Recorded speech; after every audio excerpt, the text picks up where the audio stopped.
to this week's episode of the Talk of the Town podcast, where each and every week we bring you valuable insight and information that directly affects our local business community. I'm Danielle Hawley, and I'm the Executive Director of the best Chamber of Commerce around the Fontana Chamber of Commerce.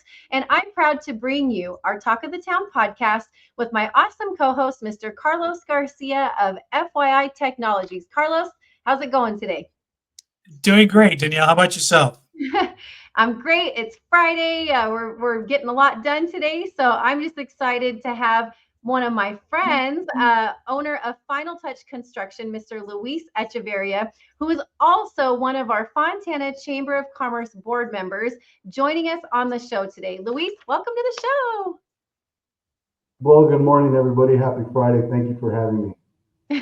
Thanks for being here. So funny backstory. We tried to film this a couple days ago, and you were just a busy guy. You were out in the field. You had like the hard hat on with the laptop at the job site, and it just wasn't happening. But I thought that was awesome because you are a make it happen kind of guy. And here we are. You're in your office today.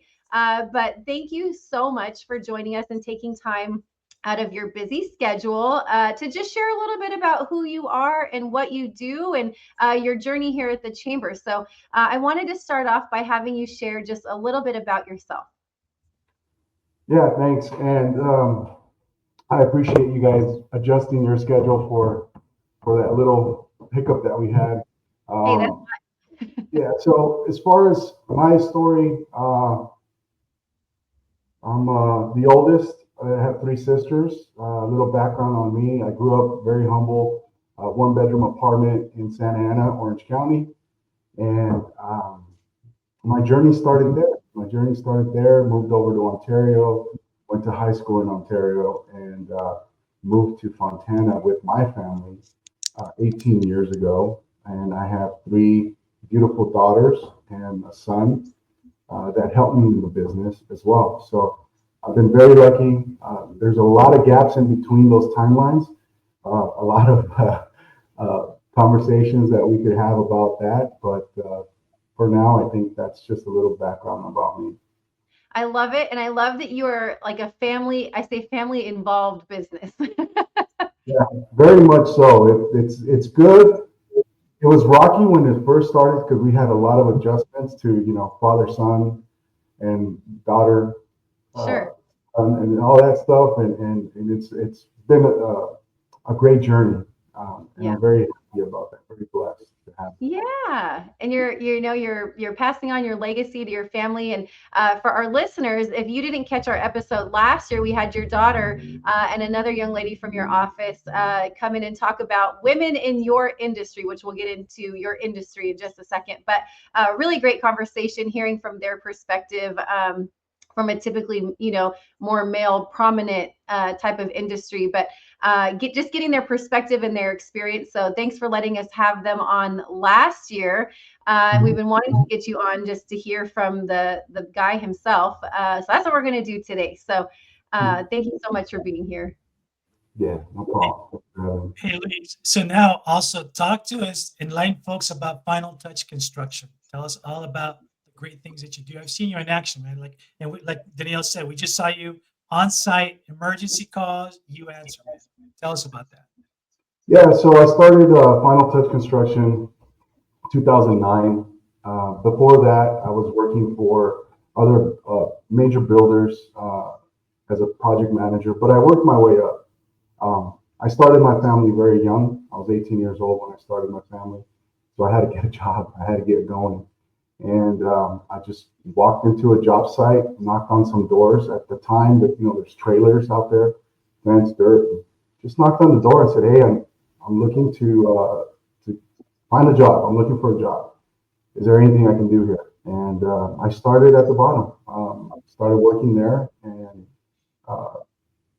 worked my way up. I started learning the trades, framing, plumbing, electrical, very hands-on. And I would come back home and I would break the concrete or break the drywall in my house so I can practice, so I could get better at work. And my wife would be like, what are you doing? I'm like, learning. You can't learn that work. I'm like, no, I'm supposed to know what I'm doing for work, so I need to learn here. So those are things that I did so that I can elevate myself and learn about that. But construction has been a very grades have been very well um, as far as my daughters and everybody that helps me. Um, it's just something that I think that more and more young people can really benefit from the trades. And we can get into that a little further, but as far as Final Touch goes, that's how I got started. The housing market kind of went down a little bit, 2009, 2010. So I started looking into getting my B license. So I have a B license. I have a C39 for roofing. And next month, I believe, is my test for the A license. So I'll be able to do roads well, I'll be able to bid on roads legally. And what I mean by that is I know how to do the work. I've done the work before under other people's license. So I can do it under my own license now. That's fantastic. Yeah. Hey man, most people use Legos as building blocks. You just tear down things on hands-on, right? Yeah, exactly.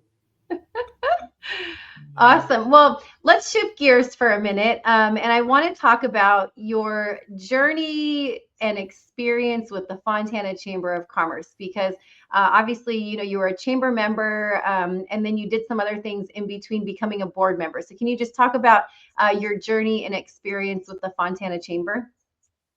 Well, it's been positive, very positive, and I tell everybody that I can and wants to ask me about the chamber. It's one of the best things I ever did accidentally, and that's exactly what happened. I just used to network all the time, and I still network, and I think it's very important. Whatever you put into networking, any small business or any entrepreneur starting, that's the key. The key is networking. The key is staying positive. If you get knocked down, pick yourself back up and just keep calling, stay on the phone, go to meetings, go where people are going to be that you want to be around, that will help you learn, help you with your business, and just overall positive people. And that's what you get in the chamber, because we're all like-minded people. We are all business people. Everybody that I've met here in Fontana, and like I said, I was here 18 years, raised my kids here.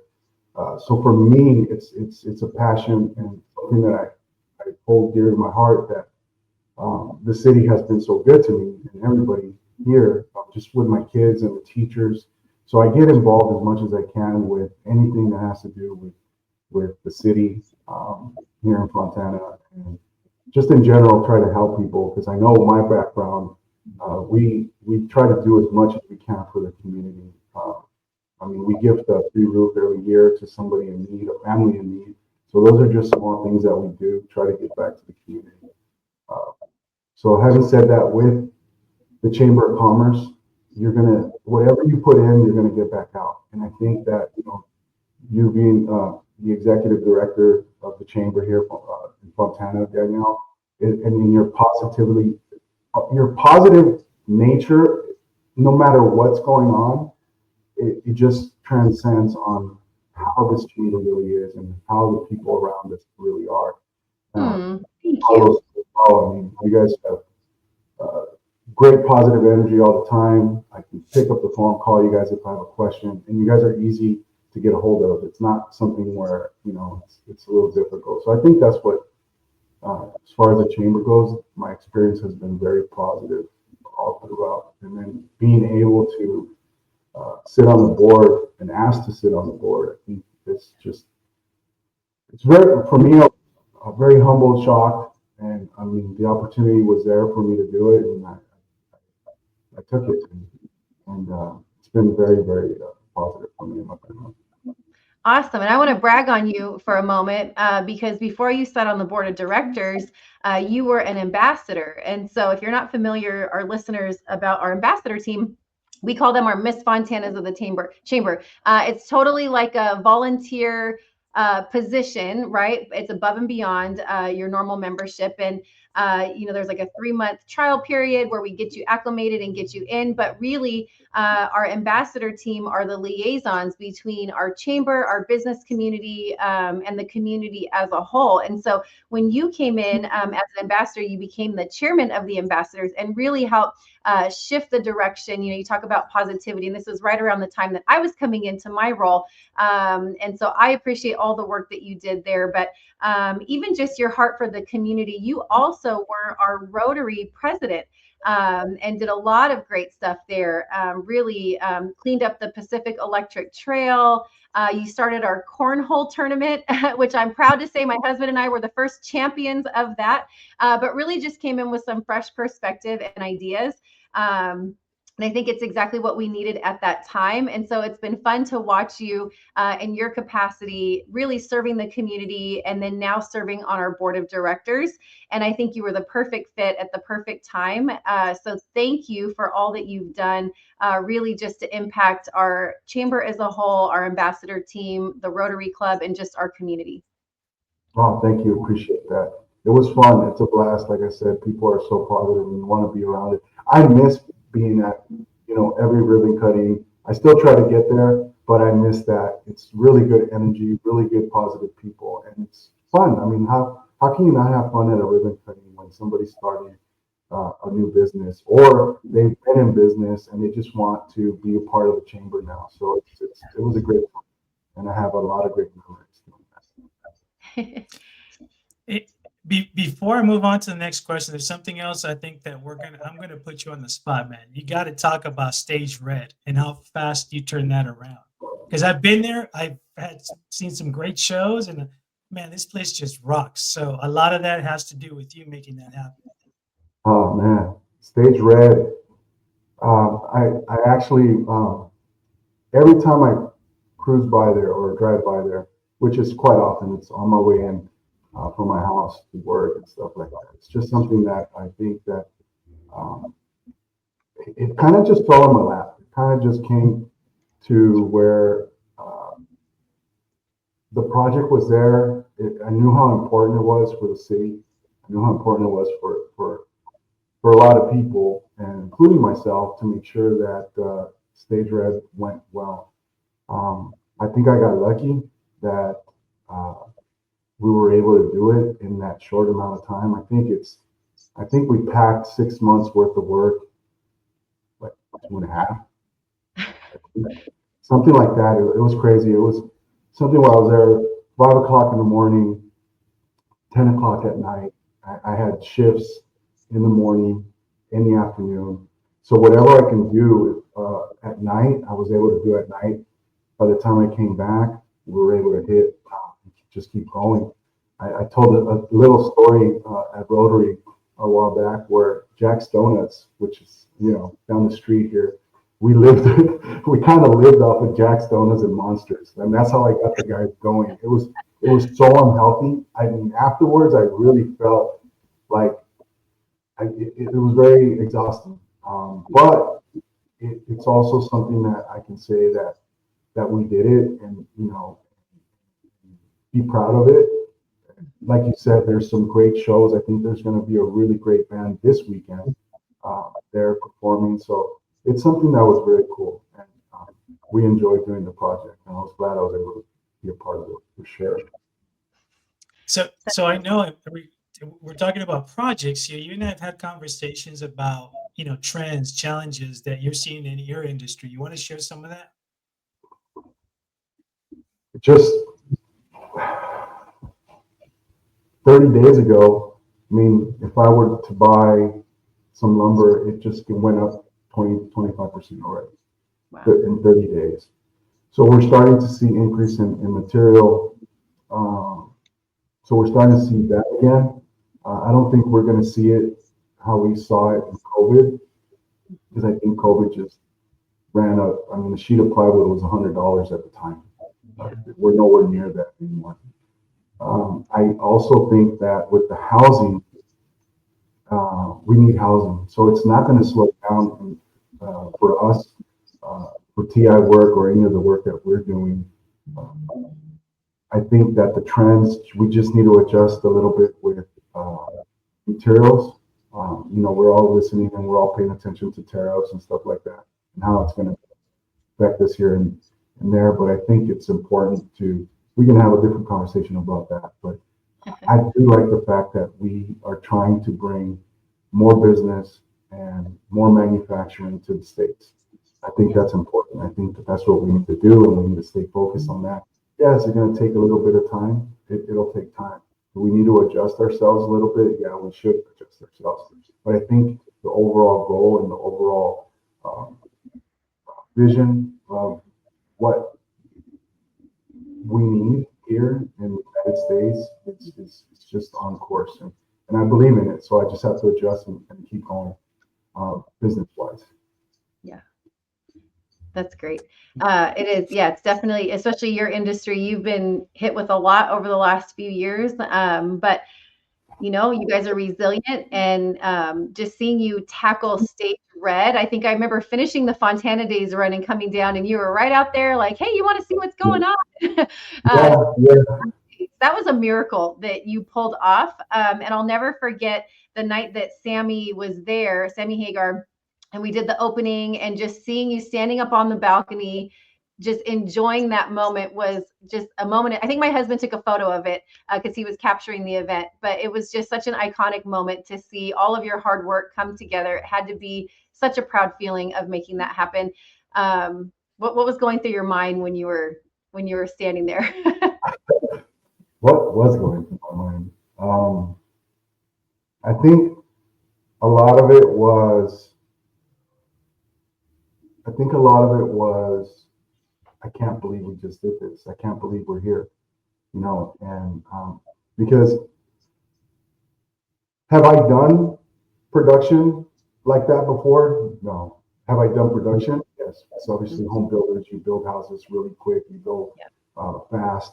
Have I done other projects like, that meant something? Yes. But I think that because of this being in my backyard, where I raise my kids, where my kids will be able to take their kids, I think that just means so much more. And I think I thought about that. I think I'm like, wow, you know what? I'm enjoying this tonight.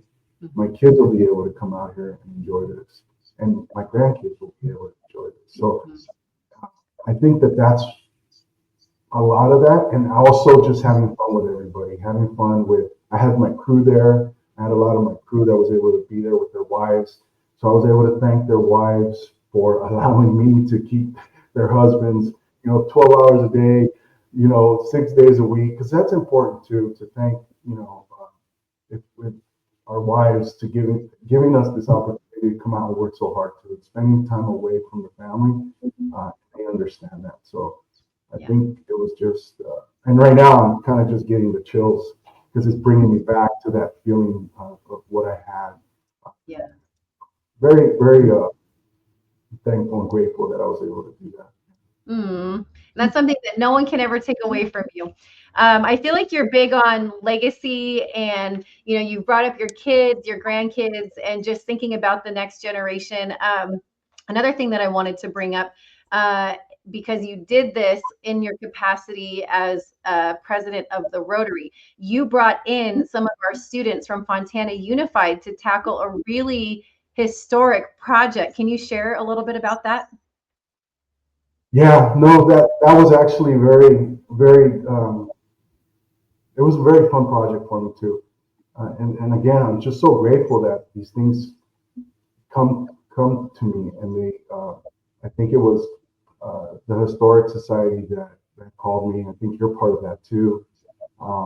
And they talked to me about this project, and I was like, yeah, sure, I'll do it. And then as I started thinking about it, I'm like, I think it would be awesome if we can get the kids from Fontana to help or summits. I was starting to talk about getting the kids more involved. And I just think that for me, it was very important for me. I wouldn't be here if it wasn't for, the great teacher that I had, Miss Souza, with math. She pushed me hard.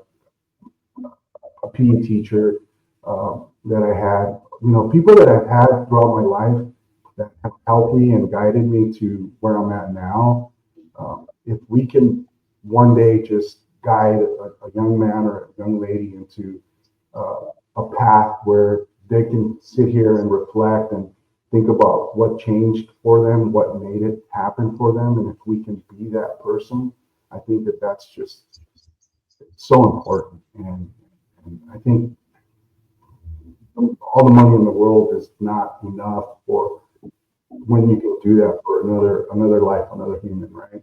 Yeah. So had the idea to go talk to. We have CTE too, which is another great organization that helps with kids and stuff like that and puts them in the right path. Uh, and Mr. Hanger, I believe, runs the construction program at Full High, which is amazing. And the kids do great work. So they came out, we did the historic barn, there's, through the Rotary. I had a couple of my foremen out there, and we took it as a really like 100% job site. So the kids learned about, safety.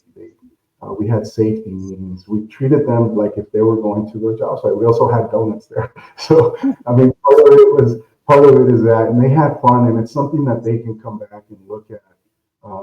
And even, I had some of them come and work with me for 6 months, 7 months. So they've come out here, got more hands-on experience. And now they're off to other adventures, other parts of their life, and we stayed in contact. And I'm still involved with Mr. Hanger. I'll give him a call if he needs materials. We'll take materials down there for him and things like that. But it's been great that I've been giving these opportunities, and the people that have called on me to do these kinds of things. I mean, I appreciate that they would think of me and call me to help out in these ways.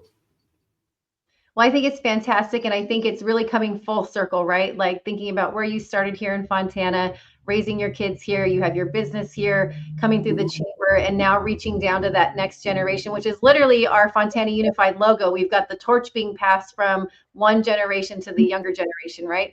And that's exactly what you did. And so for those of you who aren't familiar with that, I serve as the secretary of the Historical Society, and that was you were the first person we thought of when we wanted to redo the barn at the house on Pepper Street. And this was the Fontana Farms Ranch House, like the original structure where A.B. Miller, ran the crews, and we had the farms going and everything. And so it's truly a historic site in our city. It's kind of tucked away, and a lot of folks don't even know that it's there. So being able to reconstruct and really keep the integrity of what the barn looked like, but to bring those kids along for the ride. And I remember us going as a Rotary Club afterwards to talk to them, and they were so excited, and they just felt such a sense of ownership. And I think that's something that we always try to focus on, right? How do we engage the next generation and just really pass on that sense of ownership and pride in our city? And that's exactly how you do it. So you've modeled it, you brought them along, and having them work with you for months, and you're somebody that they'll always come back to. I think it's an excellent testament to just that type of program, right? Our CTE program, but really at a broader scale for our community as a whole, one generation reaching down to the next so that they can help carry the torch. And so I think it was just such a beautiful thing. Yeah, absolutely. It really is, and it was a fun project. I think you mentioned the cleanup of Electrical Trail. That was phase 1. We have phase 2 coming. So we still have some other projects. We still have the cornhole that we're still going to do, which is really fun for the community, the people that come out and have fun. We raise money, and then that money gets put back right into the community so that we can help, take care of it. And again, we will contact the high school to come out and help us with doing that part of the electric trail. So I think it just brings that ownership, like you mentioned, to the community and to the kids, so that they can say, we did that, and they'll take care of it, further down the line. I want in on that contest, by the way, just so you know. You got it. I'm coming back this year. Josh and I, we won the first year. We didn't play last year, but we are coming back full force this year, Team Cornholly, and we're going to take the crown. So I don't know, Carlos. All right. Come on. I like to see it. It's going to be fun for sure. I know some of my the girls here will participate as well. I think you mentioned, Danielle, that you guys had my daughter and Jasmine on there, which is like my daughter too. And women in roofing, women in construction, having 3 daughters, I think it's important that we show them that they can do just as good as a job, if not better, than a male-dominating, construction field, I guess. Yeah. So for me, it's important to show them a different way of doing things, and honestly, I benefit more from having these young ladies work here because at the end of the day, it's something that I believe in. With the construction, they just have a different look. They just have a different a way of seeing things, and it's better. I mean, it's simply better sometimes. Yeah. What was that? Can you say that again? More attention to detail, definitely, and a little bit more organized, a lot more organized with some things, but it's fun. It really is fun to show them, and then they're like, hey, Dad, how come you don't do it this way? And I'm like, I don't know, but let's start doing it that way because it is better. So it's just fun, and I had actually Mr. Hanger had this young lady help us with the barn, and she was in there cutting lumber, nailing, and a really good worker, and she knew what she was doing, and I think that's just really cool to watch and be a part of too. So Perfect. Well, thank you for all the work that you're doing. Obviously, you're out and about in the community in so many different ways. Keep up the good work. Thank you for all that you do for our chamber. We appreciate having you on the board. Real quick, how can people connect with you? Facebook, Instagram, send a message. But if you can get my phone number on the website, call us and just ask for me, and I'll be more than happy to get on a phone call with anybody that is trying to get into the industry, learn about the industry, or they need a roof, or they need a new kitchen or anything like that. Obviously, but I'm here to help out as much as possible. If you're a new business and you have questions, I have no problem answering as many as I can. And if we don't have the answer, or if I don't have the answer, I'm pretty sure I have friends that I can call on. And I think that's what's so exciting. What's cool about the chamber is that you have that big Rolodex of people that you can call and say, hey, this happened. And you can lean on each other. And I think that's important. But yeah, that's probably the easiest way to get a hold of me. Perfect. So Final Touch Construction. Thank you so much, Luis. And you can call the chamber too if you have any questions. We can put you in contact. That's what we do here. We're the advocate, voice, and resource to our local business community. We've been doing that for the last 111 years. But thank you so much, Luis, for joining us today. Thank you so much to my co-host, Mr. Carlos Garcia of FYI Technologies, for making it happen, all the behind-the-scenes technology stuff. That is not my gift. So thank you, my friend. I appreciate you. All right. Thank you, Luis. All right. Well, you guys, we are on all major streaming platforms. Thank you for tuning in each and every week to the Talk of the Town podcast. This will conclude this week's episode. But again, check out wherever you get your podcast. Listen to us while you're on the treadmill at the gym or on your drive home somewhere. We really appreciate you listening and sharing and liking and subscribing, all that good stuff. But thank you once again, team, for joining me today. And we will catch you guys next week on the Talk of the Town podcast.